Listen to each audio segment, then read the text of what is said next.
acknowledging the presence of Ma'am Ray Labor from BTVT Ed Contractual Faculty.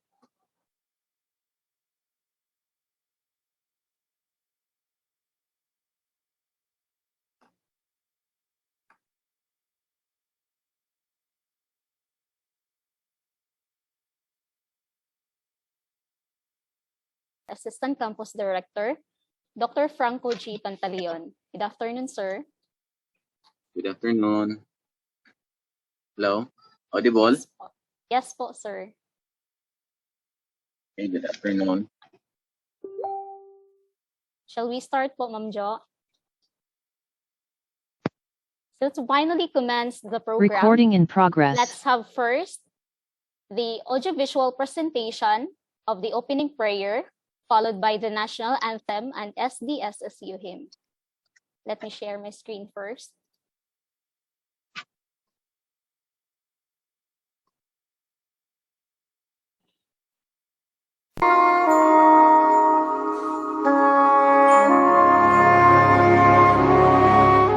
Almighty God, thank you for the grandeur and the beauty that we see in your creation. Thank you for the opportunity you have afforded us to become stewards for the world that you have made. Thank you for the innumerable blessings that you have bestowed upon the employees and clienteles of this wonderful institution. As we gather unified in your most holy name, grant us the discernment as we engage in our daily, meaningful interactions. May we grow in the knowledge of you, so that we may love what is worth loving, know what is worth knowing, and value those which are pleasing to you. Fill us with the presence of your holy grace, and continue to remind us that all we do and accomplish are all for the pursuit of truth and for the greater glory and service of your kingdom.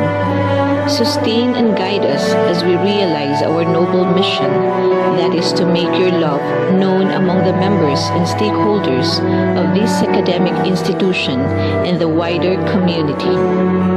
Give us the zeal for work and help us to encourage one another to look beyond imperfections and flaws, so that we can strive to support one another to realize SDSSU's mission. Give us insight to work with integrity, that our decisions may reflect what is right and good. Keep us from short-sightedness and guard us from blind self-interest. May we be a blessing to one another as we work and move forward with strength towards what lies ahead. Grant that in the power of the Holy Spirit, those who serve you here may always be kept within your loving presence, for them to personify the cardinal virtues of love, humility, and compassion. In closing, bless our families, friends, and co-workers with the gifts of kindness, patience, love, and respect. We bring this prayer and the prayers we hold silently in our hearts before you, through Jesus Christ our Lord, who lives and reigns with the Holy Spirit, one God, forever and ever. Amen.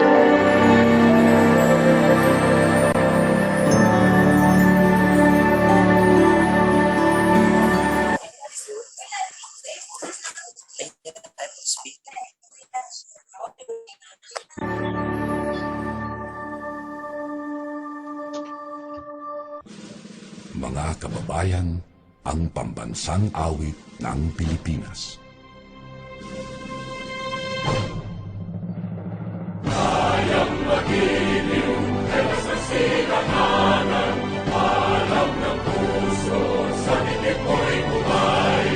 Lupang binirang, kuya ka ng magiting, sa manluluping, di ka pasisigil, sa nagatang tugon sa simoy at sa langit kong bagaw, ay hinatang tula at awit sa pagkayang minamahal. Ang isang kang atawad ko'y tagumpay na nagkikinig, ang bituin at araw niya kailan pang ay di magkikinig. Lumanang araw ng warhabing pagsikta, buhay langit sa piling mo.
Once again, my warmest greetings to everyone, and thank you for joining us for today's webinar entitled Sports Pedagogy, Enriching 21st Century Learners. By the way, my name is Shalome Conde, a technical staff of Forestry Department.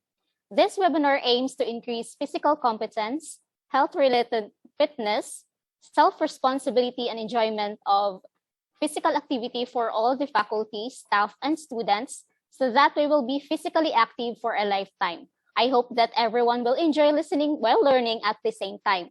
So before we begin the program, let's watch first our virtual house rules. Let me share my screen again.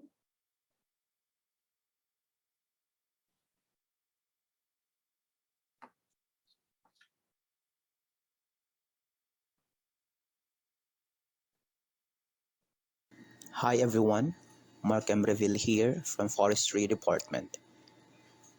Before we start our webinar, let us be reminded of these few rules.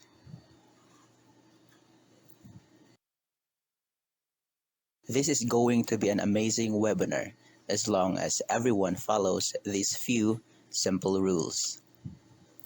Rule number 1, be on time. Please be reminded to manage your time wisely and respect the time of others. Rule number 2, limit distractions. Find a quiet place and turn off your camera and microphone. If you would like to speak, press the raise button so that you can be noticed by the speaker. Rule number 3, chat responsibly. You may use the chat box to interact, especially for questions and answer as part of the webinar. Rule number 4, pay attention. Do not multitask. Listen attentively to the discussion and participate. And lastly, rule number 5, practice good etiquettes. Be respectful and considerate to other participants. Sit back and relax. Enjoy the webinar. Thank you and God bless us all.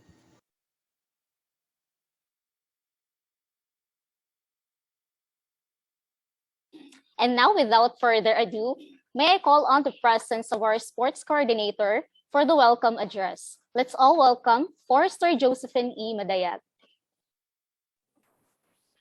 My respect to our campus director, Forester Wilson C. Pasos, to our campus assistant campus director, Dr. Franco G. Pantaleon, our USWD head, Ma'am Christine D. Golfo, our resource speaker, Sir Leonard John Carrillo, faculty, students, and everyone, good day.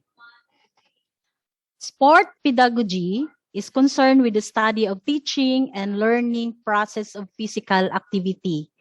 And about in learning process, it refers both the ways in which our students and also the pedagogical knowledge and skills the teachers and coaches need to support them to learn effectively. So sports pedagogy is the study of the place where sports and education come together. And everyone, welcome to our webinar on sports pedagogy, enriching 21st century learners. Thank you. Oh, thank you very much, Ma'am Jo, for that very warm welcome address. At this juncture, let's hear a message from our dynamic and active Assistant Campus Director. Let's all welcome Dr. Franco G. Pantaleon. Good afternoon Yes, to all sir. Good the afternoon. students, faculty, and staff, and especially to our resource speaker, Leonard Jan B. Carrillo. Good afternoon, sir.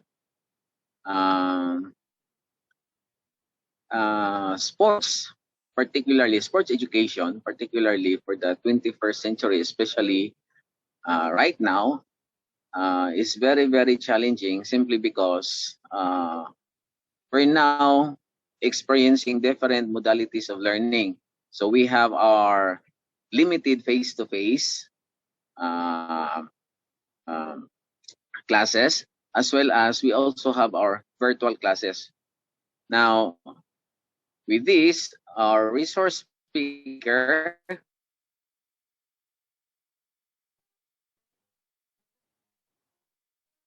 will discuss to you approaches 21st century learners. So we hope everybody will be very, very attentive and enjoy our virtual learning activities. Once again, good afternoon and thank you very much. Thank you very much, Dr. Franco, for that very warm message to everyone. And very encouraging no sa message ni mo, sir, is sports really is very important, especially nowadays. So before we move on to the main program, I'd like to call on Ms. Charmaine A. Caliso to introduce to us our resource speaker for this afternoon. Ma'am Che.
Wow, thank you so much, Ma'am Charmaine.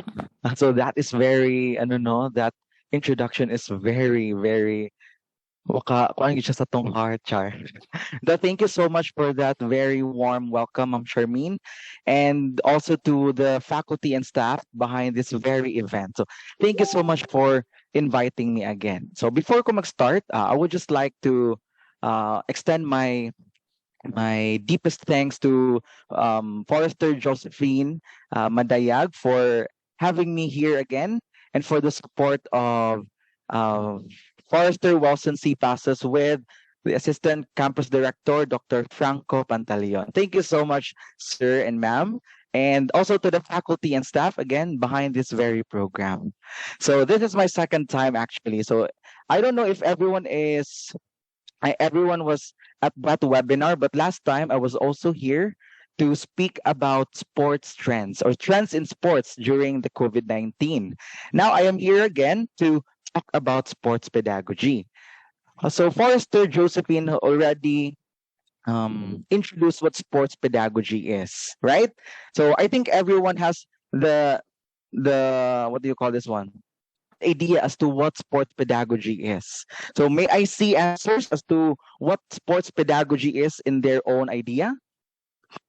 Pwede ba ta makakita og mga answer from students kay basig gatan-up si teacher. Sige, so let me see answers as to what sports pedagogy is. Ayaw mo kaulaw kay wala tay mga wrong and correct answer. Okay, let's wait for before we start. No, I just want to see the level of what do you call this one? A level of information that you have about sports pedagogy. Now that it is already introduced or that it was introduced to you by Dr. Josephine. Okay, anyone? Sige, let's wait first. Okay, so while waiting, let us first talk about. Oh, yeah, I haven't shared my screen. So let me just share my screen first.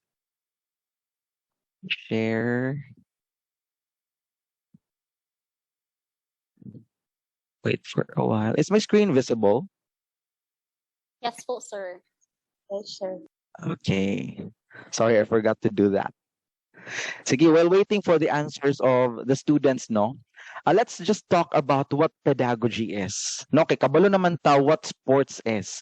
Now, ato siyang gagmayon. Let us ang gawin natin is we are going to focus first on the word pedagogy. So what is pedagogy? Sige, ano nga ba yung pedagogy na word? Kasi itong pedagogy na word, bago ito sa parinig natin pandinig natin, bago ito. Sige, so pedagogy, according to my research, is the art, science, or profession of teaching, according to Merriam-Webster. So it is the art pala and science or profession of teaching. So it is just for teachers. No? Pedagogy is for teachers. Pero our title is Sports Pedagogy, Enriching 21st Century Learners. So nagkamali kaya ako? Is my topic correct? No, because ang sabi dito, pedagogy is for teachers. Meron pa nga dito, an approach towards teaching. So teaching students, whether it is in theory or in practice of educating. Hala, baka nagkamali si sir. So pedagogy, again, is the method of the teacher or the strategy of the teacher in teaching the students. So saan si student napupunta in pedagogy? What is the role of a student in pedagogy? Okay, any idea as to what the role of students in pedagogy is? Okay, may nakikita ko mga answer dito. Is the joining of education and sports. Tama. Tama po yan for sports pedagogy. So collaboration of education and sports, a discipline of sports science, sport pedagogy. Wow, ang galing mag-research Ang gaganda ng answers niyo. Thank you so much for participating. Now, my next question is, what is the role of students on pedagogy? Kasi puro tayo teacher on pedagogy We need to understand that the students also has a role in pedagogy. What do you think is the role of a student in pedagogy? Okay, so if we, for you to have slight background of the role of students on pedagogy is, here it is. So the students' role on pedagogy is to become receivers. Tigdawat, right? Because the teachers are the givers. The teachers are the sole provider of something, of the content, of the knowledge. So dapat may receiver. Kasi hindi pwedeng bigay lang ng bigay, walang magre-receive. Okay, let me give you a concrete idea as to what receiving is. For example, may crush ka. Tapos yung crush mo, bigay ka lang ng bigay ka lang ng time mo, chat ka ng chat, tapos wala ka nare-receive na reply. Di ba masakit? No? Alam ko nakukuha nyo yan. Okay? So dapat may receiver. Kasi pag nire-receive ni student yung binibigay ni teacher o yung nung crush mo, yung binibigay mo sa kanyang time, syempre napakaganda sa feeling, right? So the students' role on pedagogy is to become the receivers. Okay, tama. Kasi meron tayong passive and active learners. So pag-uusapan natin yan mamaya. So they are the types of receivers on pedagogy. And meron pang sinabi dito, students are responsible of their own learning and behavior in the instructional process. Hala.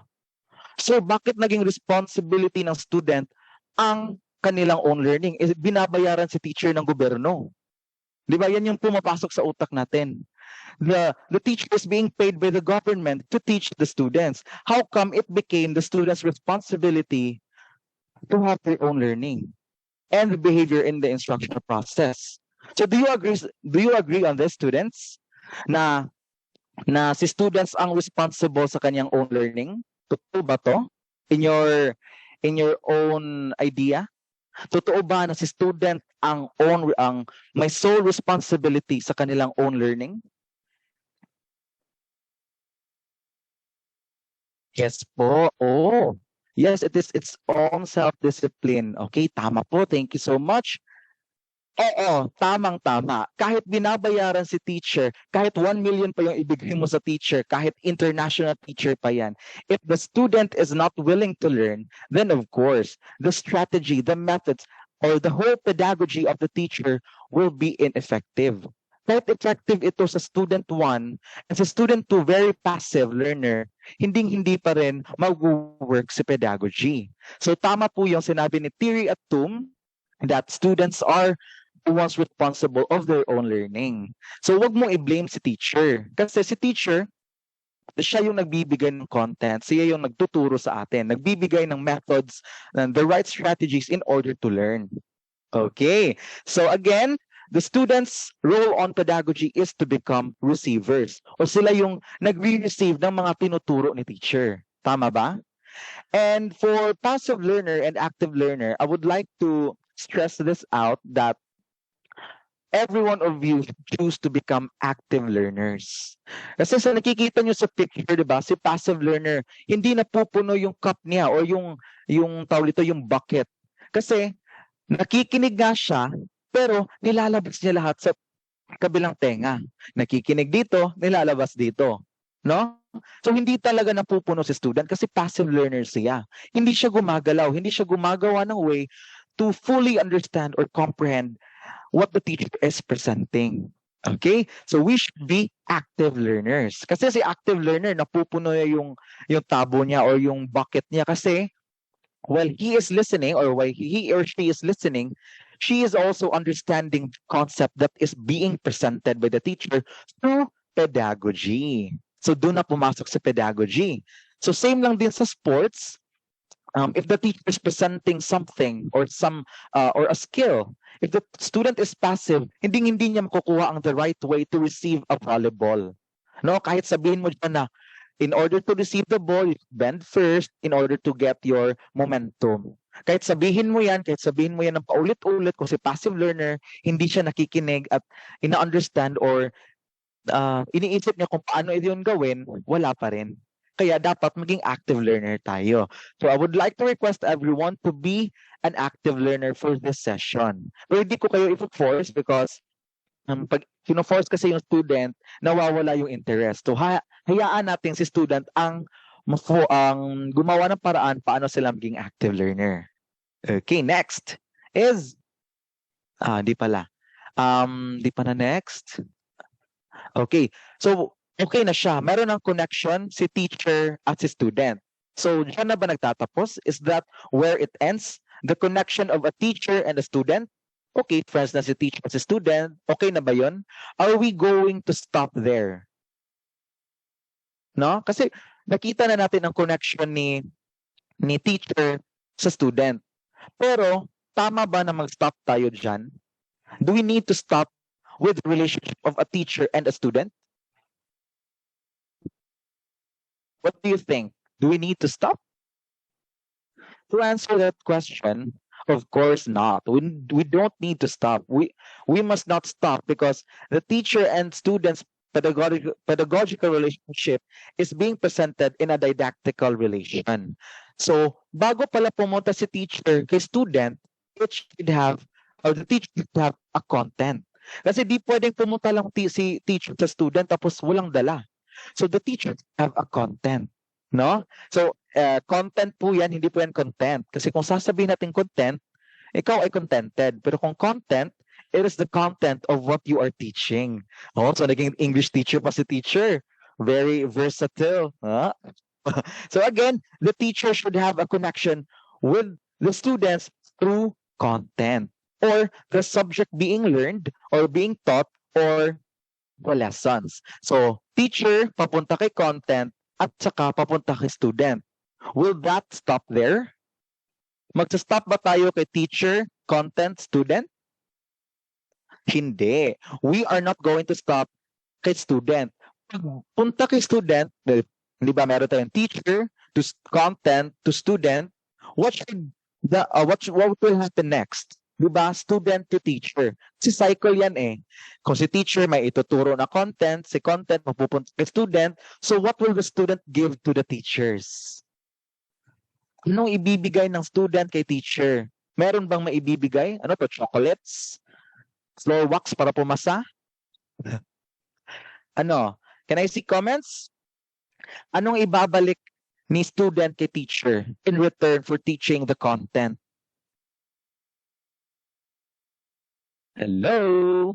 Anong ibabalik the student? According to um, will you lose honor? Pwede. We have a concrete word, no? We need to put this in mind that dapat meron tayong ibalik kay teacher. Ibalik para siyang reward papunta kay teacher kasi si teacher nagbigay na ng content patungo kay student. What will happen next? The answer is output or outcome. Kasi in sports pedagogy, if we are going to teach something, hindi tayo outcome-based. Hindi pwede walang output. Kasi if we are just going to show a content to the students, tapos stop tayo dyan, walang mangyayari. There is no progress at all. So, pag galing kay teacher yung content, mapupunta kay student, si student, dapat may maibigay balik na outcome or output. So, that is how we become competent. So, the teacher can't work without the content and without the students as well. No? So, it is a cycle. Tama ba? Naintindihan ba ng lahat? Okay, so I hope everyone is still with me, no? In understanding this very concept. Now, since we are already on the same page in understanding pedagogy and the relationship of a teacher to the student, let's go over with the sports pedagogy. So this has already been expanded by Forster Josephine. And it is the joining of education and sport. No more, no less. Wag na natin palakihin pa because sports pedagogy actually is such a big topic to talk about. Marami siyang content marami siyang characteristics, but we are just going to focus on the meaning of it because this webinar is solely focused on giving the students a way to respond to sports pedagogy. Kasi sports pedagogy is already there. It will matter if sino yung nagtuturo. If si teacher ba ay traditional or alternative teacher, ganyan. So sports pedagogy is always there. So it is just the joining of education and sport and a way in which children and young people learn and the pedagogical knowledge and skills that teachers and coaches need. So this is a very essential thing to consider before teaching students. Ito na yung content This is the method of a teacher in teaching the content to the students. Tapos, pagkatapos ng sports pedagogy, ano nga yung title natin? Yung title natin ay Sports Pedagogy, Enriching 21st Century Learners. So nalaman na natin ano ang pedagogy, connection ni teacher sa students, at saka sports pedagogy. Yung kulang na lang is the Enriching 21st Century Learners. So sino ba itong mga 21st Century Learners? Sino nga kaya itong mga 21st Century Learners? Ito ba ay si student? Ito ba ay si campus president? Or ito ba ay si teacher? Sagot. Sino ang 21st century learners in your own understanding? Student. May nagsagot dito. Students. Kami. Okay? Wala na ba? Dalawa lang ba yung active participants natin dito? Uy, mag-answer kayo. Nakakahiya kay teacher. Student po, very good. So very active ng mga NEMSU students. Okay, teacher, plus points naman. Okay, so, saan na yun? Ito, 21st century learners are not just students. No? For me, this is very debatable because in context of 21st century learners, they are considered as the students. But mind you, I will fight whoever tells me that I am wrong with this statement. Even your teacher is a 21st century learner. Kahit mag-PM kayo, awayin niyo ako, I will contest with that because I believe that everyone is a lifelong learner. Right? Lifelong learner means that we are learning every day. No, we are learning bit by bit every day. Hindi naman pwedeng alam na natin lahat, right? That's why I consider even the teachers as 21st century learners. So what is a 21st century learner? Bakit ko ba nasabi na hindi lang si student ang 21st century learner? Because 21st century learners is a term generally used to refer to a certain core competency such as collaboration, digital literacy, critical thinking, and problem solving. Actually, 21st century learners has a lot of characteristics. Daghan kaayo.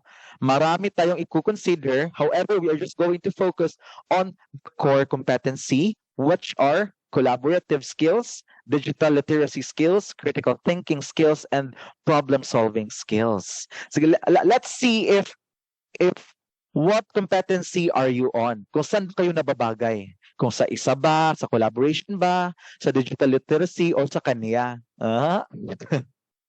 Sige, ano nga ba ang collaboration or collaborative skills? So this is the process of two or more people or organizations working together to complete a task or achieve a goal. So dapat pala by pair. Hindi pwede ikaw lang mag-isa. Na kung wala kang jowa, B, na alis ka na lang dito. Kasi dapat by pair. No, it's just a joke.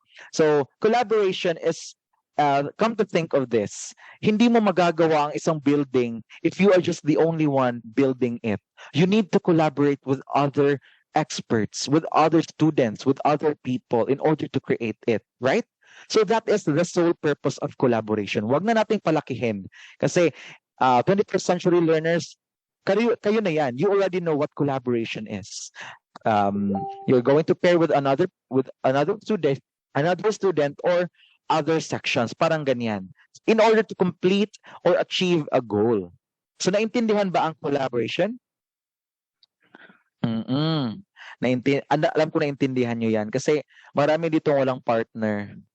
So matulog na lang kayo ng maaga kasi nakaka-cause kayo ng lag sa Philippines kasi gising pa kayo kahit gabi na kahit wala naman kayong partner. Okay, ganyan ang collaboration. We also have digital literacy. So what is digital literacy? From the word itself, digital. No? So what do you think is digital literacy? Ito ba ay ikaw ay literate sa paggamit ng digital camera?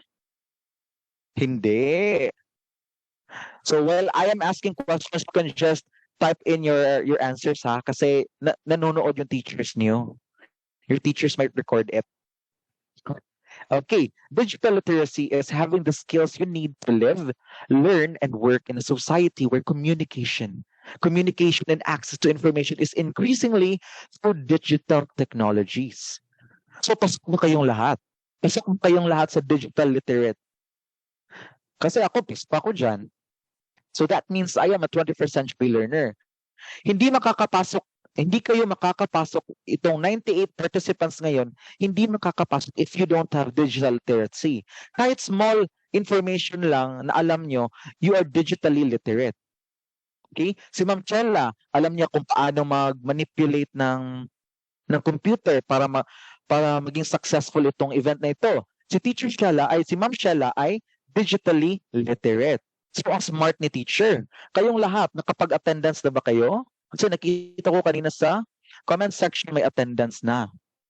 So if you know how to answer the simple questions in the Google form, then my friend, you are very safe in this very environment because you are digitally literate.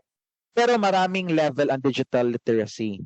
Meron tayong beginners, advanced, and very advanced. So kayo na po yung makakapag-assess if where you are on that level. Okay? We don't need to force to know everything about digital literacy. All we need to know is our skill to live while communicating using anong gagamitin? Using technology. Okay. So meron na po kayong attendance sa sa ating comment section. Oh, salamat. Ang daming active participants, ang daming active students ha. Using technology, tama. Using technology. Okay? But let's not focus on the 21st century learners kasi alam naman natin na what 21st century who 21st century learners are. No? Di lang si student yan, di lang si teacher yan. Tayong lahat yan. Next is, Am I audible? Am I, ano ba? Mabilis ba akong magsalita? Is it, do you mind if I speak like this? Or do you want me to slow it down a bit? Okay lang po ba yung okay raman, sir? Okay, thank you so much. Critical thinking. Okay, so sa mga students dito na madalas mag-overthink. Kasi ang bright natin, kapag yung jowa natin nagchat-chat lang ng nasa gilid, nagtatago, nag-overthink yung student. Grabe yung critical thinking yan. Ang smart nyo po. Tapos nahuli mo pa, tama nga yung hinala mo. Kasi you are thinking critically. No, you are visualizing everything. So I hope you don't mind if I speak like this because I am trying to connect with everyone. No? I hope that it is very sensible siya. May sense yung sinasabi ko. Again, critical thinking is intellectually disciplined process of actively and skillfully conceptualizing, applying, analyzing, synthesizing, and or evaluating information gathered. Okay, so dito na papasok yung mga overthinkers. Pero if you are an overthinker, you have to follow all this in conceptualizing, applying, analyzing, because you are not allowed to jump into conclusion. Nakita mo lang dyan na nagsasmile, tapos ikaw nasa gilid yung jowa mo, iniisip mo na agad na may iba. Hindi yan pwede. You have to formulate. You have to conceptualize, apply, analyze. Okay, so kidding aside, so you should apply this in the academic field. Hindi lang yung sa harot-harot natin. No, we should focus in our academics. So that is for critical thinking. Marunong tayong gamitin ang ating utak in order to become smart. Smart in many ways. Smart in thinking, smart in answering, and smart in participating through sports activities na binibigay ng teacher. For example, in critical thinking, pinapagawa kayo ni teacher ng volleyball drills. Tapos wala kayong bola. Anong una niyong gagawin? Pero may available bola sa ibang section. What would you first do in order to have a ball? Kasi wala kayong bola pero yung ibang section mayroong bola. Anong una niyong gagawin? What's the first thing you will do in order to have a ball? Kasi wala kayong ball. Nanakawin niyo ba ang bola ng ibang section? Is that part of critical thinking? Okay, very good, Ma'am Chela. You should borrow. Yes. Thank you, Sandara and Judeline. Manghiram, very good. So that is part of critical thinking. Kasi part ng critical thinking is to think of your solution if tama ba ito or mali. Okay, so that is for critical thinking. So I am very happy to see everyone know that they are so engaged in our webinar. Alam ko magiging successful to kasi ang nag-handle nito sila Ma'am Josephine lang naman. Grabe kayo. Next is problem solving. What is problem solving? Is this for math only? Para sa math lang ba ito? So problem solving can be applied in sports as well. Yung kanina, ano na yun? Isang problem solving skill nyo na yun. Yung nag-solve kayo. For example, ganito, another example. Pwede kayo manghiram. Pero what if hindi kayo pinahiram? Hindi kayo pinahiram ng bola. Tapos yun lang yung natitirang bola sa Pilipinas. Anong pwede nyong gawin? You think problem solving. Yun lang yung natitirang volleyball. Isa lang yung natitirang volleyball. Anong pwede nyong gawin? Maghimo og bola. Manolisit. Dobi, isa na lang makabola na bilin sa kalibutan. Ang taong dili magpahula, magpaabot.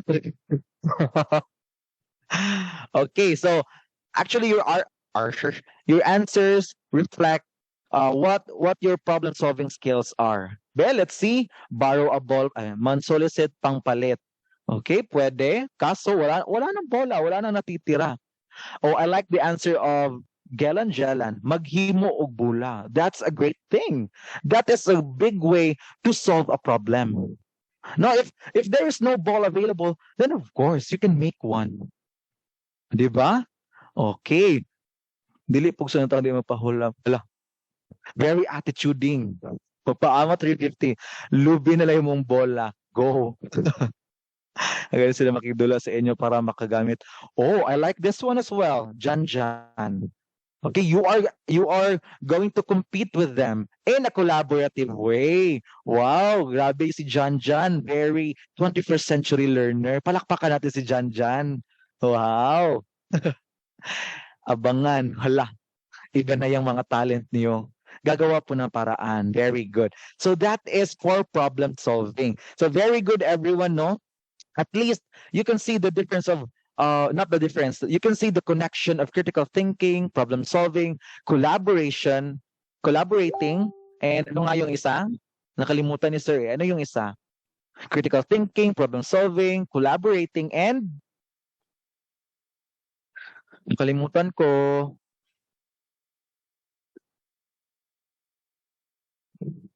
Ala, hindi nakikinig. Wala akong nakikitang answer. Ano nga yung isa? Media literacy. Ano nga yun? Nakalimutan ko talaga. Ayun, digital literacy or digital literacy. Pwede na yun. Okay, so alam niyo na yung kung sino yung 21st century learners. Kasi sa teacher, pwedeng critical thinker, pwedeng problem solver. pwedeng lahat yan sa teacher. Kahit hindi nag-aaral, 21st century learner. Because we are all lifelong learners. Again, we are lifelong learners. Isipin nyo yan ng mabuti. No? Okay, next is course of action in responding to sports pedagogy. Now, you already know what sports pedagogy is, right? And parang na-focus kasi tayo sa hindi sa sports pedagogy. Actually, we don't need to focus on sports pedagogy kasi isang topic lang yung sports pedagogy. We can actually apply this in all types of pedagogies. Pwede sa sports, pwede sa ano pang ibang subject niyo? Ano BTVted ba to? BSCE. Okay, pwede nyo yung i-apply sa inyong mga subjects, sa ibang subjects, hindi lang sa sports, no? This is multidisciplinary. You can use pedagogy in a lot of subjects or in a lot of discipline. Okay? What is course of action? Ano nga ba yung course of action? Ito ba ay kurso? Ano to? BSCE kasi course? Okay, what is course of action? Course of action, for me, this is for me ha. Course of action is your solution to something. Ito yung mga precautions or ito yung mga bagay na gagawin nyo in order to solve something. Dito sa context na to, in our context, this is a course of action in responding to sports pedagogy effectively. So these are actually for students, pero we can also apply this to our teachers. As teachers, we can also apply this to ourselves. Lalo na't nag-aaral tayo ngayon ng masters natin, ng doctorate natin, ganyan. So you can actually apply course of action in responding to any types of pedagogy. In this context, sports pedagogy. Okay, what is course? Course is... Teka, di ko makita. Uy. Course of action in responding to sports pedagogy. Number 1, we have challenge yourself. Number 2, be open-minded. Oy, open-minded ka ba? Meron ka bang 700? Gawin nating 7K. Number 3, unite an active and proactive mentality. Number 4, relax and enjoy. Number 5, self-progress monitoring. And number 6, be eager to learn and be trained. So nahirapan pa ako mag-isip ng ano ba yung meaning ng course. No? So na-challenge po din ako. I challenged myself. So that is part of responding to sports pedagogy. Ano kaya ang gagawin ko para mas maintindihan ng students paano mag-respond sa sports pedagogy? So, 1, I challenged myself by thinking of many ways how to respond to sports pedagogy. So, challenge yourself. So, challenge yourself. In challenging yourself, here are the things you should consider. Do things your old self cannot do. Okay?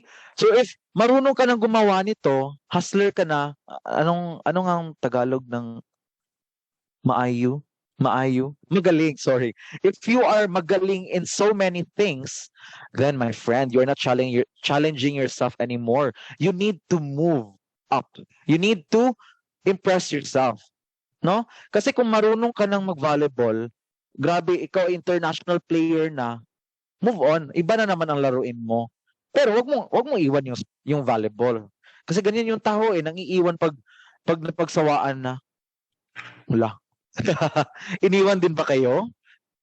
Pataas ng kamay yung mga iniwan? Okay. So again, in challenging yourself, you should do things your old self cannot do. Kasi kung paulit-ulit mo na lang ginagawa yan, hindi na siya challenging. It is routine. It is your routine no anymore. It is your routine na routine. It is already your routine. So, hindi na siya challenging. And also, you should do things your old self will be proud of. Sige nga, maging inspirational tayo ngayon. Let's be inspirational. Think of yourself if you are still 5 years old from now. Sige, wag na lang, 10 na lang. If 10 years old kayo ngayon, do you think if nakita nyo yung self nyo ngayon, magiging proud kayo? Magiging proud ba kayo sa selves nyo? If nakita nyo yung self ngayon sa 2022? Kasi ako, magiging proud ako. Napaka-inspirational. Yung iba, hindi pa nakapag-move on sa ex nila, hindi magiging proud yung self nyo. Hindi na yan challenge.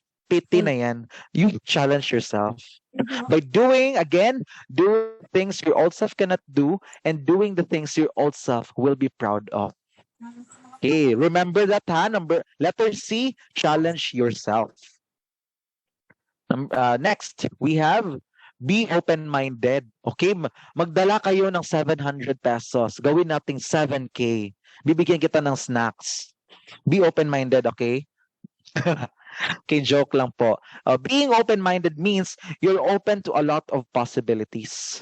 No? You are willing to embrace being wrong. Kasi if you are close-minded, tapos sasabihin ka ni teacher, mali yung ginawa mo, your anong tawag dito? Your valuable skills are very low. You should improve it. Tapos ikaw naman, yung pride mo nasaktan, nag-post ka agad, sinabi mo agad sa Facebook na, hala, bakit ganito si Teacher Dian pwede? Ang dami mong dada agad. No? You should be able to embrace being wrong. Kasi si teacher yung expert.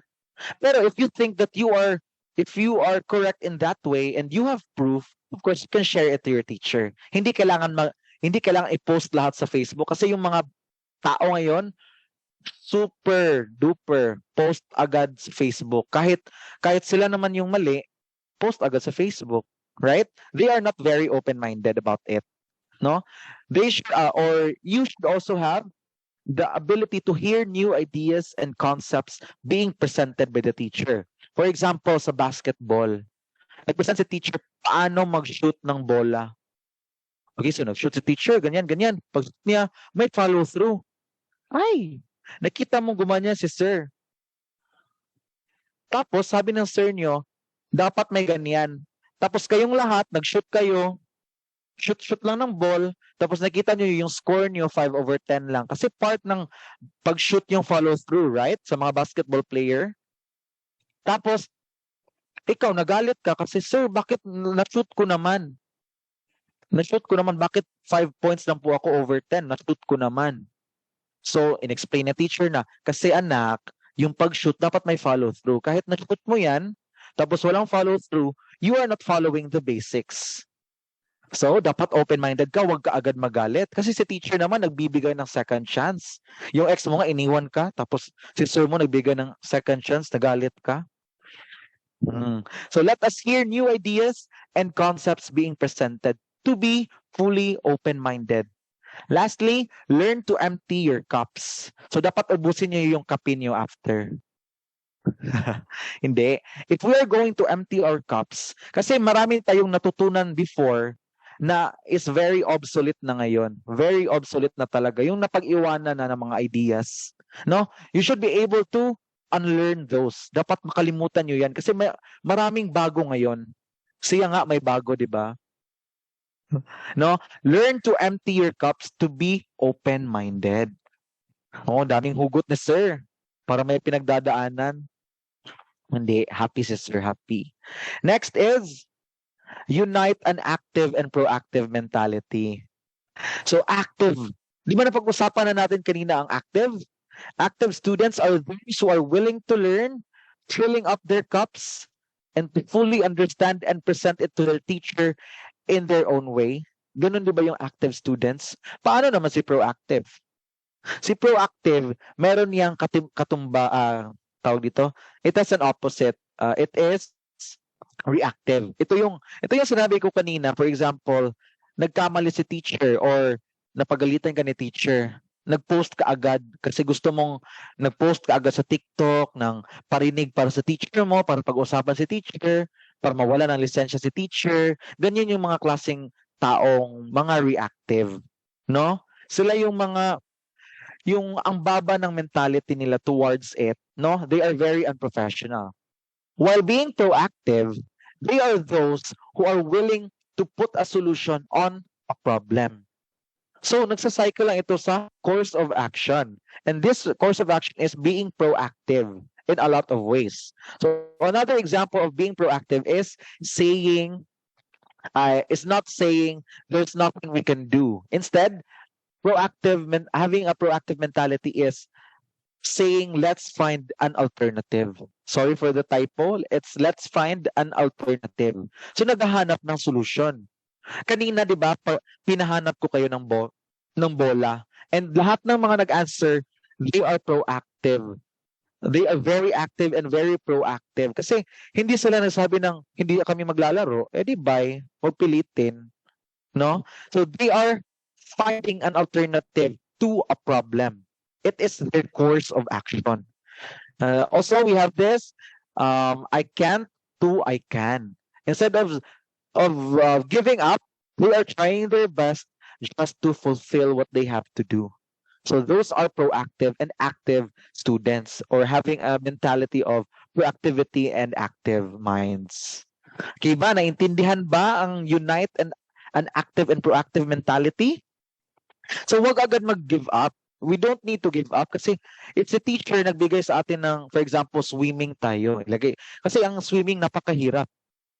Siguro sa inyo hindi mahirap kasi may dagat kayo dyan. Kasi sa amin sa Bukidnon wala kaming dagat. So mahirap talaga yung swimming for me. Pero I did not stop because I am a proactive student. Instead of for me saying na mag-shift na lang ako ng ibang course kasi mahirap yung PE. Kasi sabi nila yung PE sayaw-sayaw lang. Tapos pagdating ko dito meron pa lang swimming, no? So I did not give up. Instead, I had a proactive mentality. Instead of saying I can, I did say I can. So here I am right now. That's why I am saying that I am proud of myself if I am going to see myself 5 years or if 5 years ago pa ito. Okay? So that is unite an active and proactive mentality. Next is, ano spelling ng course? Anong next letter? Congress, never give up, just do it. Never don't give up. Ika pa nga nila. Never don't give up. Since I'm not that active in sports back then. Let's read comments muna. A step in adapting, try to explore new things. Very good. Hindi po, yes po. Kuya, ang dami pala. We are. Sino may sabing R? Ang next course. It's R. Dapat R. R. So. Okay, next. Correct. R. Relax and enjoy. Ito yung the best thing about learning something new. Relaxing and enjoying. Kasi guys, if ako ngayon, nagsasalita ako ngayon dito, tapos hindi ako relax, hindi ako enjoy, hindi ko ma-share yung experiences ko before. I won't be able to share my experiences before. So right now, I'm a little bit relaxed and I am enjoying what I am doing. Kasi if I am not enjoying what I am doing, wala ako dito ngayon. Nandun ako sa labas, nakikipag-usap, nakikipagmarites, diba? So, you need to relax and enjoy. Okay, balikan natin yung swimming. For example, sa swimming, hindi mo na gets yung freestyle. Nahihirapan ka talaga. Tapos, nape-pressure ka kasi 50 kayo, ikaw lang yung hindi marunong mag-freestyle. Di ba nakaka-stress siya? Pero guys, let's think of this. Rome wasn't built in one day. Kahit mag-training ka pa ng whole day, hindi mo yan makukuha kasi again, Rome wasn't built in one day, meaning you need to have progress every day. Dapat araw-araw ka mag-training. Okay, let's integrate technology. For example, kasi 2 hours lang tayo mag-meet in PE, right? If we're going to meet 2 hours every week, meaning 2 hours lang tayo makakapag-learn ng swimming. Pero ako, gusto ko i-challenge myself ko. So nanood ako ng videos sa YouTube. No? Nakipag-collaborate ako sa YouTube sa mga kaklase ko para magpaturo ng swimming. So nanood ako ng ways how to do freestyle. Everyday ko yung ginawa. Nag-training ako, nanood ako sa YouTube ng video, at nagpaturong ako sa aking mga classmates to have media literacy and collaboration. So hitting 2 birds with 1 stone. Kasi kung i-stress nyo yung selves nyo, walang mangyayari. Kahit maging stress kayo, pangit lang yung mukha nyo. Hindi nyo talaga makukuha yung freestyle. So if you are enjoying it and if you are relaxing, gagwapo kayo. Gaganda yung skin nyo. Poreless, parang Koreana. Okay, so let's not explain further. Relax and enjoy kasi simple lang ito. Relax and enjoy.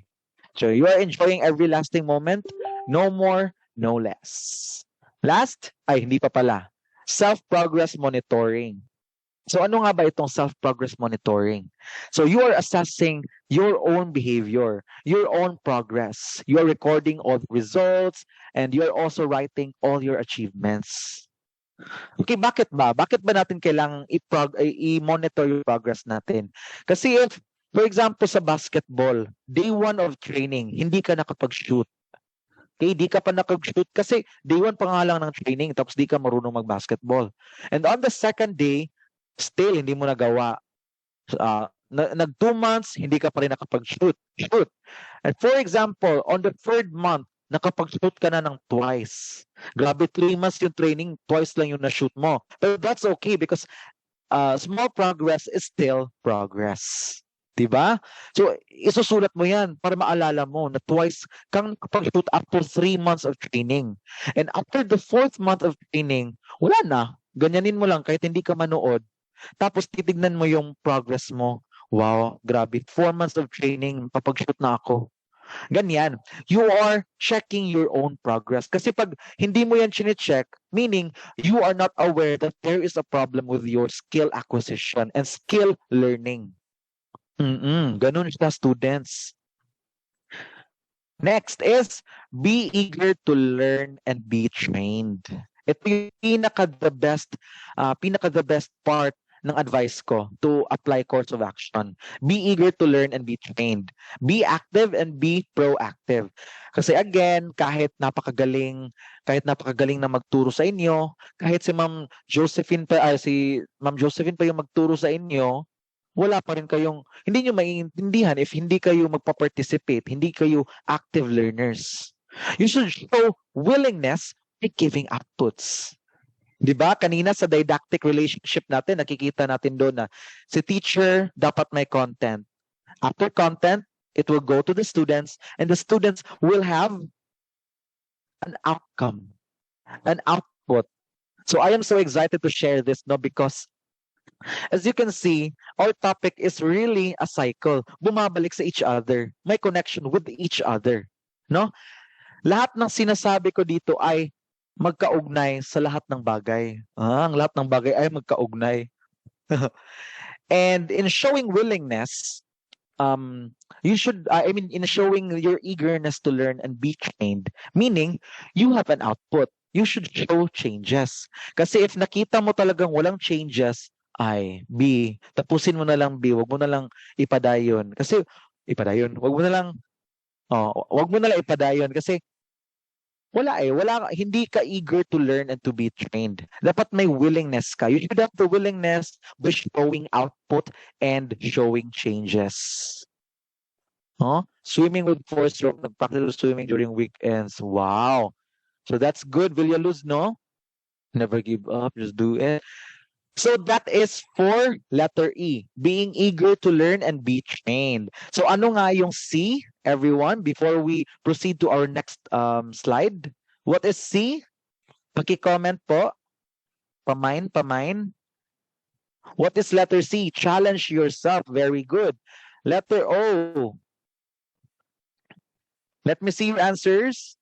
What is letter O? Being open-minded. Uy, isa lang ba yung student dito? Isa lang ba yung open-minded, yung active and proactive student dito? Okay, ayun, ang dami naman pala. Next is letter U. Ano yung letter U? Unite. Wow, very good. Okay, antayin natin yung iba. How about letter R? What is letter R? Relax and wow, I'm very happy to see your answers. No, it means you are listening. And letter S? Ay, oo nga. S. Course. Self-progress monitoring. And lastly, letter E. Be eager to learn. So ito yung pinaka-importante na dapat nyo isipin. Be eager to learn and be trained. Para kayo are willing to challenge yourselves. Tama ba? So be eager to learn and be trained para maging you will challenge yourself, be open-minded, ganun. Cycle lang din po yan. Okay, pabalik-balik lang yan. Yung course of action, yung didactical relationship ng teacher sa content to student, pabalik-balik lang. Everything is connected. It should be connected. So for that, para kasi, kung hindi kasi connected yung ipapresent ko, wala, hindi yung maiintindihan yung concept. You will not understand the concept if I am not connecting everything with each other. So I hope that you find it very connected. Okay, next is, tapos na tayo kay students. So how about the teachers? So course of action can also be applied sa mga teachers, no? This can also be applied sa mga students natin, sa teachers, sa lahat ng tao. Even the best practices for teachers, students can apply this as well. Okay, focus muna tayo sa best practices for teachers. So maraming best practices kay teachers. Nag-focus na ako doon sa mga mas na-focus natin ngayon kasi may pandemic. Okay? Sige. Number 1 best practice is allow students to learn with technology. Sir, napakahirap niyan, sir, kasi ako nga, sir, di ako marunong. Tapos, pag-technology ko pa yung students ko, hindi yan pwede, sir. Dapat mag-adjust sila sa akin. Sige, pag-usapan natin yan mamaya. Next is mixed traditional and alternative learning. Gusto. Ang dami niyo naman pong pinapagawa. Ang dami niyo pinapagawa, sir. Hindi naman kayo nagbibigay ng sweldo sa akin. No? Sige, pag-usapan natin yan mamaya. And lastly, accept individual differences. Sige, ano yung allowing students to learn with technology? So this means that you are going to utilize YouTube or any kind of application you can find online for video trainings. Kagaya na lamang ng example ko kanina. For example, sa student yung sa swimming, tapos 2 hours lang yung PE. Hindi naman pwede na pumasok ka sa lahat ng PE ni teacher, right? It's not allowed. So what you're going to do is you're going to give it to your students as an assignment. Sasabihin mo sila na, okay, students, please look at this and practice the YouTube video for our training for tomorrow. At least you are already ready. So ganyan lang. So ganyan lang, teacher. Hindi naman sinasabing if we are going to allow them to learn with technology is technology na lang lahat. Kasi kahit sabihan mo yan sa kanila, yan lang din yung gagawin nila. Manonood lang yan ng video. No? Kasi we can't provide everything. Hindi natin pwedeng i-half yung katawan natin para yung isang katawan natin magturo sa isang section, yung isang katawan natin magturo sa isang section, yung ulo natin nandun sa isang section. Hindi yan pwede. So we need to put this in our advantage. Kasi teachers right now is thinking of technology as a problem. No, kung may teacher na nakikinig ngayon, alam kong same sentiments tayo noon. I think of technology as a problem kasi why technology? Why can't we do face-to-face classes? Ang hirap. Bakit tayo gagamit ng YouTube o ng Messenger? Ang hirap niyan. So I changed my perspective and I made technology as a solution. No, hindi kasi kung iisipin kong problem yung technology, magiging problem talaga siya. It depends on your perspective. So advice ko sa mga teachers ngayon na nahihirapan sa technology is to change your perspective, to make it as a solution. Pero sir, paano yan sir? Hindi ko talaga alam sir paano gumamit ng computer. Teacher, ito yung isipin natin. It doesn't mean that you don't know how to use any kind of technology. Doesn't mean you can't teach. Okay, let me give you an example that I have done in my class. But I am I am media literate or I am technologically literate. So marunong ako gumamit ng technology. However, I am currently teaching 14 sections. 14 section po yung tinuturuan ko, tapos 60 to 65 students po. Kasi apat na po kaming PE teachers dito. So, even though I know how to use technology, hindi pa rin enough yung time. So what I did is, every class, I assigned a president, and this president, ay nilagay ko sila sa isang group chat. Pagkatapos, sinabihan ko lahat ng president sa 14 sections na, class, please divide your classmates or your section into 4 groups. Tapos, itong 4 groups na ito, you will assign another leader. So, may leader ako sa isang class, meron din silang another leader for the 4 groups. Okay? Tapos sasabihan ng president nila yung apat na groups na you are going to utilize this application or this mobile application in tracking your progress. No? Kahit hindi ka marunong teacher ng technology, pwede mo pa rin yung gawin through collaboration. No? Makikipag-collaborate ka kang student. Huwag mong i-force na mag-aral ng technology kasi di na kaya yan. Maabda na lang ka og kuan ma'am og sir, maabda na lang ka og tamsyam di po nimo makuha. Kay if we are to think of it, no, technology is really hard. It is very complex. Marami ka pang i-click diyan, i-click dito, ganyan. Kung hindi po tayo sanay gumamit ng technology, syempre mahihirapan tayo. So we need to have a new pedagogy in doing that. So which is that one, you are dividing your body through your students. No, gagawa ka ng president, and your president will make another leader sa klase nila, and you are going to assign them specific activities para si leader sila yung magko-consolidate ng mga ng mga output ng estudyante. Okay? Hindi naman po kasi pwede na nandiyan ka palagi nanonood kasi may mga bagay talaga na nalulearn ng bata pag sila lang. Kasi kung minsan kasi if si teacher nanonood, natitense yung bata, nasa-stress. So paminsan-minsan, especially if simple lang po yung activities, pwede naman hindi na natin sila tignan.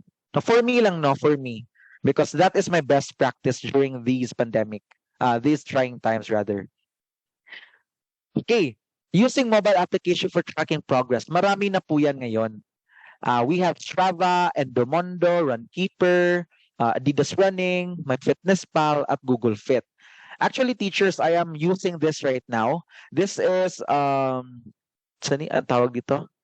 Smartwatch. So this smartwatch keeps track of my physical activity, my sports activities through counting my calorie intake, yung mga food na kinakain ko, kasi nilalagay ko siya sa cellphone ko. Kasi di ba part sa fitness and sports yung diet natin, pwede natin gawin yan sa klase natin.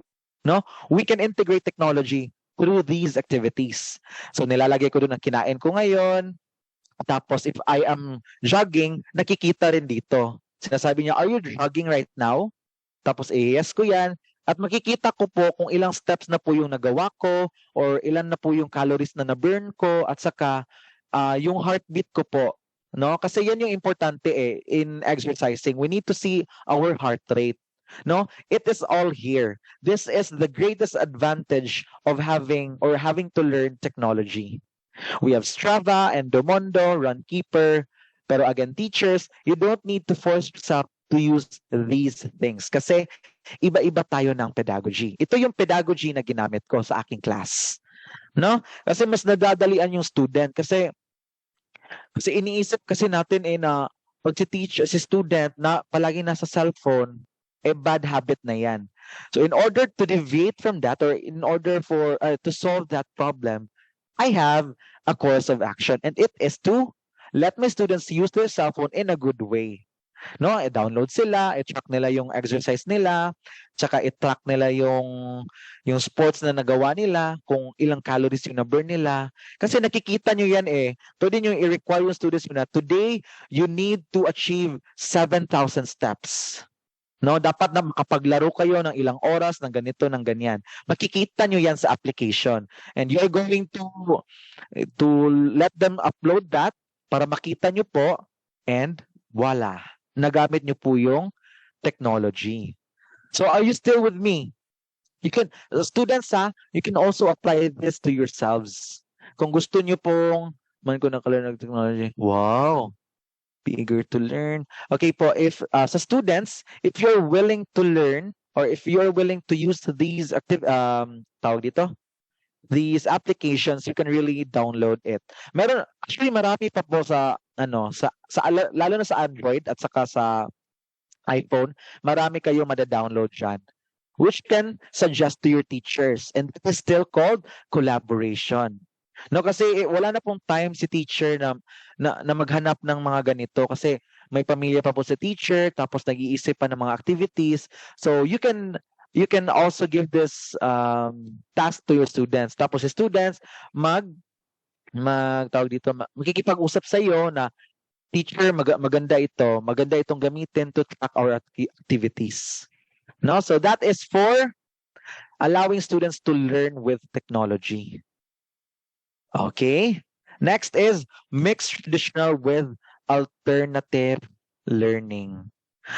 Ay nako sir, napakahirap naman po ng ginagawa niyo.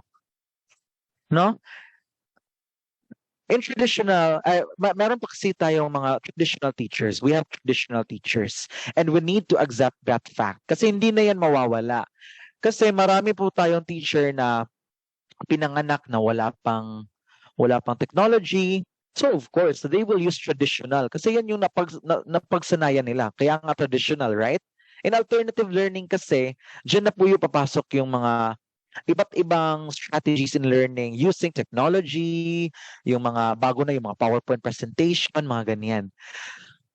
Teachers, you can modify your techniques. No, don't be afraid to modify your techniques. And again, if mahihirapan kayo, pwede naman kayo magtawag ng student. No? Pwede kayong makipag-collaborate kay student upang kayo po ay maging fully immersed din sa technology kasi kahit naman maliit na bagay makakapag-learn naman din kayo kay student. No? Let us lower our pride na pag si student yung nagturo sa atin, hindi na pwede kasi nasasaktan yung pride natin. Hindi ganyan kasi we are collaborating with the students. Pero that is still my own view. Now, we have different views. So speaking of different views, dito na papasok si accepting individual differences. No. So si teacher, paminsan-minsan kasi may teacher po na hindi talaga nila totally accepted yung individual differences. Kahit ako nga minsan, kasi I am a teacher din kasi and sometimes hindi naman naiinis pero nafa-frustrate ako. For example, malaki yung score ng bata na ito compared sa bata na ito. No, that is very normal sa teachers. However, we need to change our perspective. We need to change our thinking about it. Kasi iba-iba yung students natin, teacher, no? At kayo rin students, kung ano yung kaya nyo, ipikita nyo. Kasi hindi namin malalaman kung iba-iba kayo kung nagtatago lang kayo dyan sa gilid, nagaganyan-ganyan. No? So you should show yourself to your teachers as well. Wag nyo naman i-over yung nagpapapansin na. Okay? Again, teachers, we need to accept the individual differences of our students. We don't need to force na dapat magkapareho silang tanan lahat ng level of understanding sa binibigay mo. Nakaka-frustrate siya, oo, kaso Again, individual differences. Magkaiba tayo ng height, body type, etc. At saka, magkaiba tayo ng interests and upbringing. Kaya kung si teacher, nagbibigay siya ng activities na same lang sa lahat, tapos na-frustrate si teacher kasi, bakit ang liit ng score ng section na ito? Baka teacher, you need to change your strategy. No, just an advice, if hindi gani mag-work ang isang strategy sa isang bagay, you need to find another way. No? So, idealistic na yan, teacher, kasi kapoy na sa amo nga end. However, teacher, we need to do that as well para maging effective effective yung strategy natin. We need to, same with the students, we need to relax and enjoy the process of teaching and learning. And part of that is to compromise. No, dapat mag-compromise tayo kasi hindi pwede mag-adjust tayo dahil hindi pwede sa selves natin. We need to adjust because makukuha dapat ng lahat, no? Dapat everyone will benefit. Hindi pwedeng si student lang mag-benefit, hindi pwedeng si teacher lang mag-benefit, dapat silang dalawa mag-benefit. For example, yung strategy ni teacher, hindi nag-work sa students, pero nag-work sa kanya kasi napakadali. You need to change the teacher that na mag-work siya both ways. Pero again, that is still my own perspective. And if you do have your own pedagogy that works for you, that is very good. And that is very fine. Again, dili lang ang students ang individual differences, even ang teachers. Okay? So we have the best practices, again, allowing students to learn with technology and mixing traditional with alternative learning. And lastly, to accept individual differences. Okay, so I guess that would be all for today, no? Do you have, okay, later na lang ato ang mga clarifications, no, or mga questions. So before I leave before I leave Zoom, I would just like to leave something before I leave, no? I would like to clear everyone's mind that all pedagogies are effective. So tama yung ginagawa mo, teacher. However, you just have to choose where it fits. And students, you should choose how to respond. Kasi hindi pwede, again, na kahit magaling si teacher, si student, kinig-kinig lang, walang ginagawa. You should also show that you are fully immersed with the teaching and learning process. Again, all pedagogies are effective. You just have to choose where it fits and how to respond. So nilagay ko talaga yung pangalan ko kasi ako yung gumawa niyan. Okay, so thank you so much. And if you have questions, I guess Ma'am Sheila will consolidate all the questions and concerns. So I give back the stage to Ma'am Sheila. Thank you, ma'am. And thank you, everyone. God bless. Wow, thank you very much, Sir Jack, for a very knowledgeable discussion. Your humor and willingness to engage with the students is greatly appreciated. And now, for the awarding of certificate, let me share my screen first.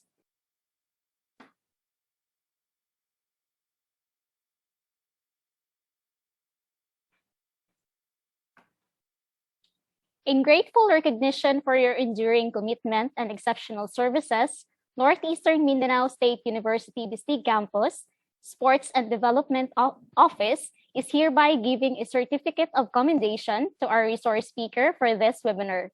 A certificate of commendation is awarded to Sir Leonard John V. Carrillo in grateful recognition of his outstanding service and exemplary contribution as a resource speaker during the online webinar on gender stereotyping,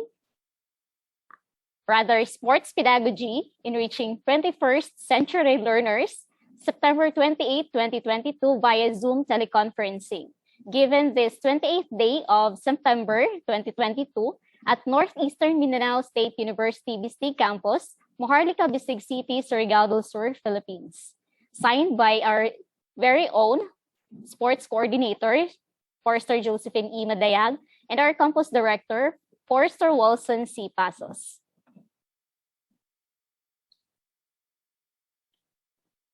Thank you so much, ma'am, for that very wonderful commendation. Thank you so much as well sa mga tao behind this very successful event. And I hope to seeing you all again soon. Hopefully, no, face to face na kay para mas perfect. Thank you, ma'am. Thank you, everyone. Thank you very much, Sir Jack. And now for the words of appreciation and gratitude to all the faculty, staff, and students, as well as the resource speaker in this webinar, I would like to call on Ms. Christine D. Golfo for the closing remarks. Thank you very much, Sheila. By the way, before we end and before the students leave the platform, ang katong kanina na attendance sheet, that was already the evaluation form as well. Ay, okay po, Ma'am Tin. Okay, sige. So, napatay evaluation form. Okay, na-forward ni Ma'am Sheila later sa ating chat. Opo. Okay, so, best afternoon. Good afternoon to everyone. May respect, of course, to our campus director, represented by, of course, our assistant campus director, Engineer Franco Pantaleon, to our very energetic, na speaker, Sir Leonard. Hello, sir. Sa ating sports coordinator, Ma'am Josephine. Sa kanyang staff, I have heard a while ago si Sheila and meron pang other staff kanina. Narinig ko din ang isa sa ating mga faculty, si Sir Markim, sa kanyang recorded na virtual presentation on the rules. Thank you very much for organizing this activity, including the faculty, those that are handling PA subjects. So, ganahan ko sa imong discussion, Sir Leonard, because it was very interactive in a way, both, of course, sa virtual oral and then sa chat. And then I salute you, sir, for being able to handle 14 sections. That is very tough, good, sir, to hear, no? Grabe ka kapoy sa imo ha sigurong part, sir, and yet you were able Ayo, ma'am. Diba, sir? No, kapoy gid kayo ang 14 sections, and then not to mention the number of students that you have. Diba? So, grabe gayud, sir. No, I salute you for that one. Thank you very much, Sir Leonard, for highlighting the role of teachers and students in the field of sports pedagogy and for inspiring us through the course of action for our students. Nag-share ni mo kanina, sir, na yes, I am with you by saying we can apply those both sa students and teachers. Also, agree ko sa imong gipang storya na we need really to, not really adapt, but perhaps accept the differences of our students when it comes to learning. Kasi iba-iba nga naman tayo ng way of learning and intelligence as well. So thank you very much for reminding us those things, sir. So today we just actually have ended the Sports Pedagogy Enriching 21st Century Learners webinar with you. We highly appreciate your presence despite your very busy schedule, considering your teaching load, sir. Nakasingit pag yun. O very lucky kami, si Ma'am Jo, nga nahanap ka, sir. Ug nabakantihan gid imong time para sa anin activity. So thank you very much, Ma'am Jo, for organizing this, and of course to our students and faculty for attending this activity. I believe that would be all. Thank you very much once again. Sheila? Yes po. Thank you very much, Ma'am Tin. If you have any questions, kindly send na lang po sa mga questions about the presentation of Sir Jack. Sir Jack, are you still there? Yes, ma'am. Thank you May so question much. po, You're welcome. sir, from Villaluz. How long did it take for you to realize that you're in love with sports and physical education?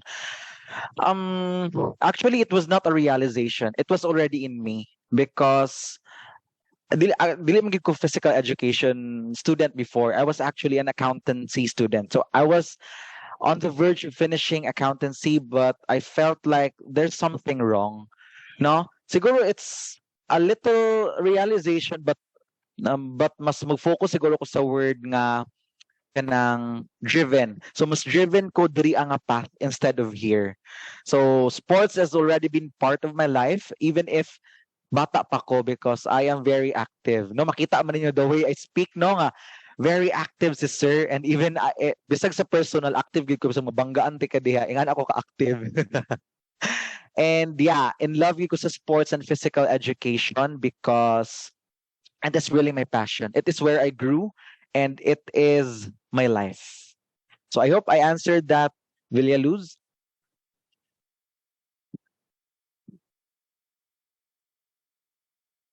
Do we have another question? I guess we don't have questions anymore. Wala na ba may questions, class? Everyone? Ayaw mo kaulaw. You can always ask a question. Okay, motubag man ta. Kaya again, active si sir. My favorite sport. Physical educator, magud ko. So I don't have a favorite sport because every sport is part gid sa moang life. Pero least favorite siguro nako ana na lang. Least favorite basketball because I am not fully immersed with basketball. I am more of a volleyball, softball, swimming kind of teacher. Ingana.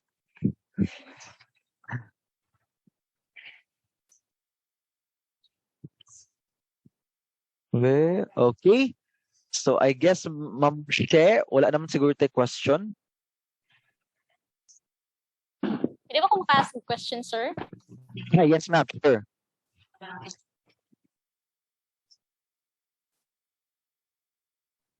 Kasi mo mahatag na advisor sa mga students nga kanang dili gani sila ingon na ganahan jud sa sports. Usually, especially sa ako okay dili jud ko inana jud kay active sa sports jud. Okay, so very good question, ma'am, no? Kay naman kita faces atong lives wherein ma-force kita to learn something. Kurag yung the greatest thing that I can leave this platform, no? So labi na sa mga sports enthusiast is to change your perspective. No? Kay usually magud ang mentality sa student is uy, di mo ko maayo ani, gamay ko grado. Don't think of that. Think of it as something you need to create to yourself. No? Kaya again, di man ano yung siya i-learn sa isa kaadlaw. Pero in real life, mapugos na magid ta, mayon magid ta nga, uy, mapugos ko learn og basketball kay sige pugos ko niya. Unya ka mo magsalimuang na din mga student kay dili gid mo athletic sa inyong pananaw. Pero sa ako makita as a teacher, naagi potential tanan. Everyone has a potential. Ang kulang lang yun is drive. No, the drive and the right person to teach the subject. Kay tuod sakto tong giingon ganina nga si student ang sole responsible sa iyang learning. However, naman gid po teachers good nga maka-drag down sa enthusiasm sa bata o sa inspiration. Kay ako daghan kong students nga naga-express gud nga they are not dancers, they are not kanang athletic, pero since ilang teacher kay active man pod and inspiring according to them, so mas maganahan pud sila og trabaho. No, maganahan sila og work on silang selves even if dili sila athletically inclined. So change perspective and change your view about sports. Sige ko mo taminaw sa sports kay lingaw magid ta. Just enjoy and have fun lang gyud sa training process. Kay sa pagtingdula na enjoy naman na siya. So maro to siya, Ma'am Che.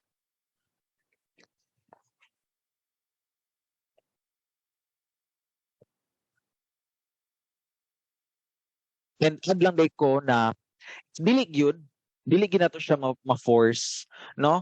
We just have to survive it kay namang gid guy uban nga bisag kung saon gid nato pugos, wala gid siya kanang di gid nato siya wala gid tayo makuha sa wala tayo mapuga sa iya kay dili gid siya ingana mo inclined. Pero I don't believe gid nga wala gid sila mapakita ang output. Dagan po ingana nga klase nga students. I would encourage students to stay physically active. Agoy kani. No, katulad gyud ako maingon, be active gyud as learners or as students. Kay magmatter gyud na siya sa ato ang level of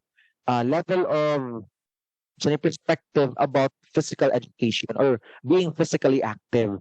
Kay consider naman na as physically active ta if we are doing house chores. Kay even me, no, I can see myself sometimes nga di gid ko physically active because of this pandemic and because of teaching.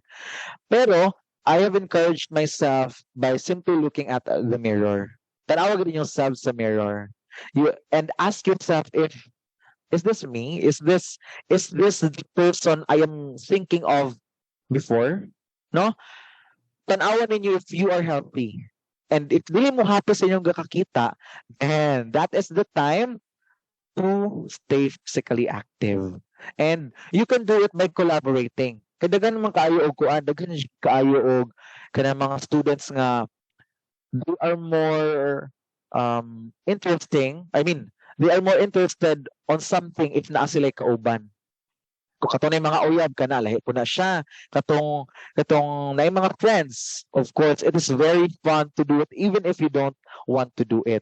So sa teachers, if gusto gani makig-collaborate ang students sa other section or sa lain tao, it is a sign they want to collaborate, however, to specific people alone.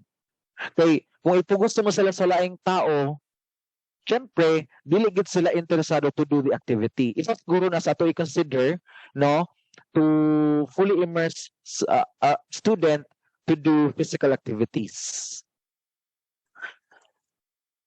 Okay, I hope I answered your question, Ma'am Stella. We also have one here. Can you give pointers for those who had anxiety that's stopping them in engaging into sports, and sports is in public exposure? Okay, so thank you for that question. No, kani siya nga question. This is hard to answer since there are a lot of factors we should consider. No, especially kanang mga trauma, kanang mga fear of this and that. Dagan mo gitag fear, dagan tag trauma, unya napiuban na sila social anxiety. Kana siya patubag ana is ang ato ang mga psych major nga mga kuan, mga teacher or mga professionals. However, sa ako nga end pod, if you are anxious about it or hadlukanon mo to do this because dagag tao magtan-aw, always remember na graded ang inyong subject and magmatter gid siya sa inyong performance. If magpapildi mo sa inyong kahadlok, kay it's a matter of it's a matter of choice and it's a matter of conquering something. It's a matter of challenging yourself.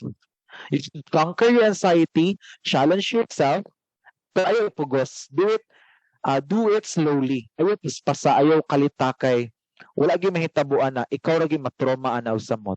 So to the students, to those who are afraid to do this and that sa public, I tell you, it is so much fun if other people are watching you. Okay.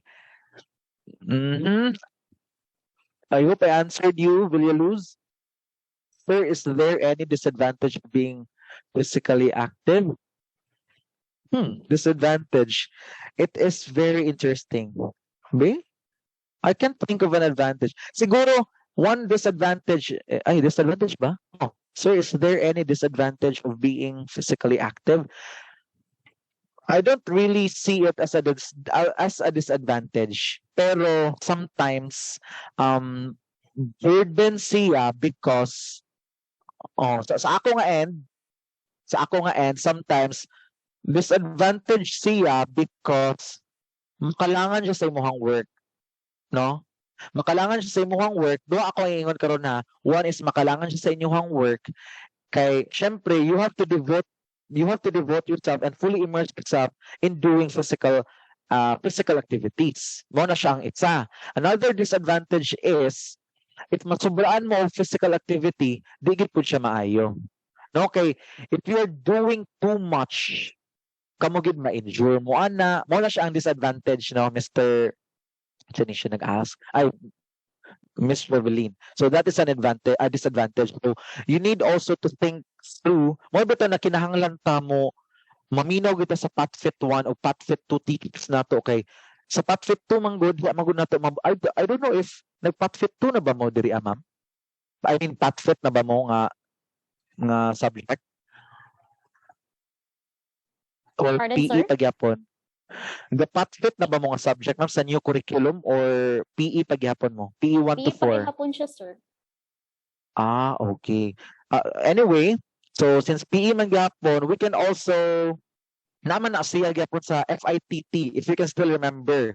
Kung first year pa ba mo, naman gyapon na siya sa FITT no principles of exercise, naman gyapon na siya to see if you are overdoing your exercise. So, mura na siyang disadvantage nga ako makita.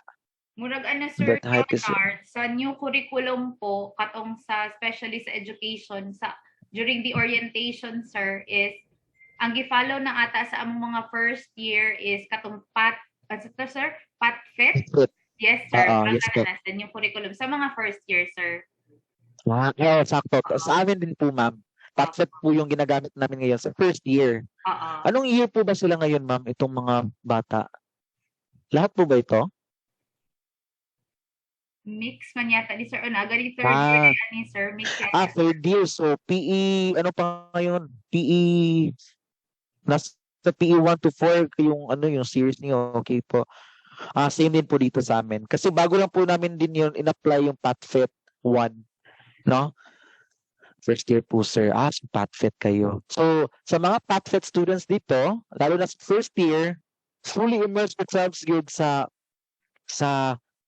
physical activities ninyo sa PatFit 1 because in PatFit 2, wala kayong takas. Kasi exercise din tayo. However, it will be more intense and at the same time, you're going to plan your own exercise para hindi nyo ma-overdo yung exercise. With the third year PE 3 ba kayo ngayon?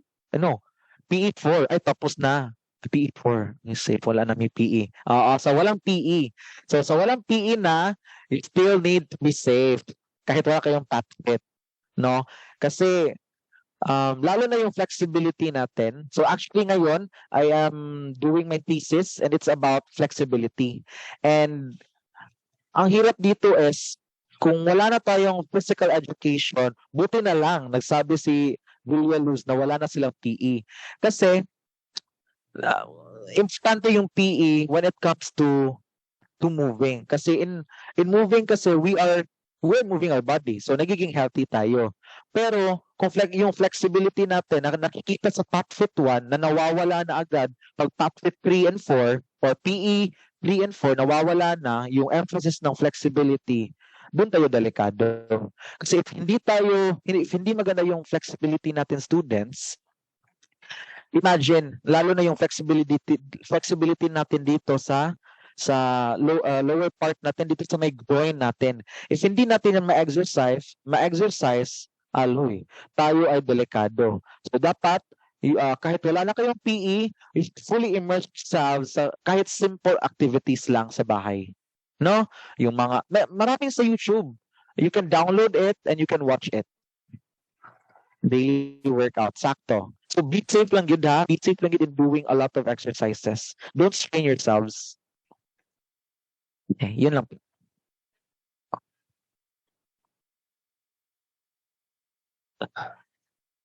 Parang naparami yata yung sinabi ko po ngayon. Thank you, Ma'am Che. And I guess, ano na po yun? Good afternoon, Ma'am Shira. May I request a photo documentation afterwards because I require my student to have their reaction paper after a photograph will also be a part of their evidence. Thank you po. And thank you also to our very speaker. Thank you po, ma'am. Yes po, Ma'am Ray. We'll have a Sige. photo documentation po. Thank you po. Thank you very much, Sir Leonard. So I would like to request everyone to open your cameras for a documentation. Ma'am Che. Students, ipakita niyo yung mga fresh faces niyo. Ayun, ang fresh. Ma'am Raji, kindly.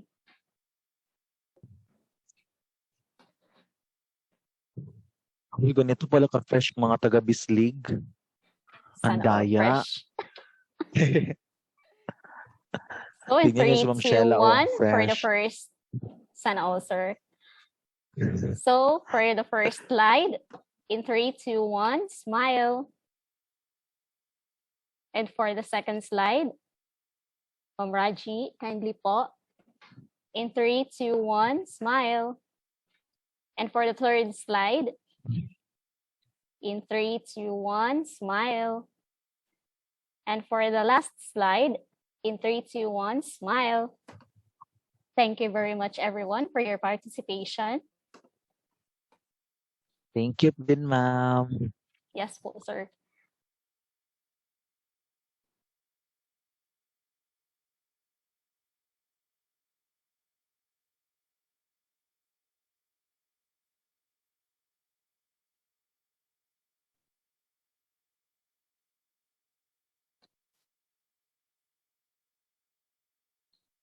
I will send the evaluation link now.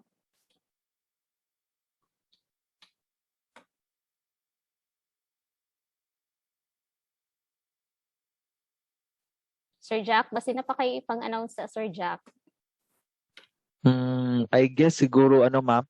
If you do have questions, no, you may email me. Pwede gid mo mag-email sa ko if you have questions. Okay, let me type it in. Papaila lang mo na you are from NEMSU Bislig kay para ma-replyan ako. Kasi kat pang si sir, mag-listen ko ba kayo basig lahi di nag-chat. cc.edu. Again, you may chat me. Ito nag-shagit-shagit. Okay rin mo diha?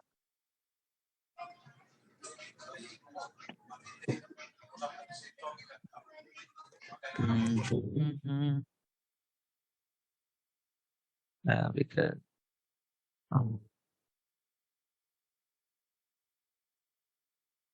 Once again, kindly fill out sa ato ang evaluation link.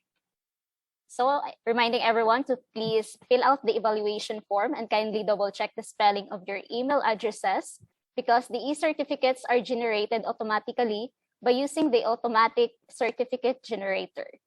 Thank you very much, everyone, and you may now leave the platform. Okay, congratulations, fill out, everyone. Thank you very much, Sir Jack. O, diba? Si Ma'am National Media Literacy, kinagamit na siya og kanang certificate sa to. Thank you again, ma'am. So I will now leave. Thank you so much, Ma'am Josephine, and to everyone. Bye-bye. Thank you na siya, sir, kay kuan na pa sila'y nag-evaluator, manggod sila dito sa DNR until Busy ba sa inyo, ma'am? Lagi, sir. Sige, ma'am. Busy kayo Sige, mo. sir. Sige, ma'am. Bye-bye. Sige, sir. Mag-update lang po, sir, no? Sige na, ma'am. Okay na, ma'am. Thank you. Sige. Thank you. Ma'am Tin, thank you very much, Ma'am Tin. Thank you po, Che. Bye-bye. Thank you. Salamat, Ma'am Tin. Thank you po sa tanang students.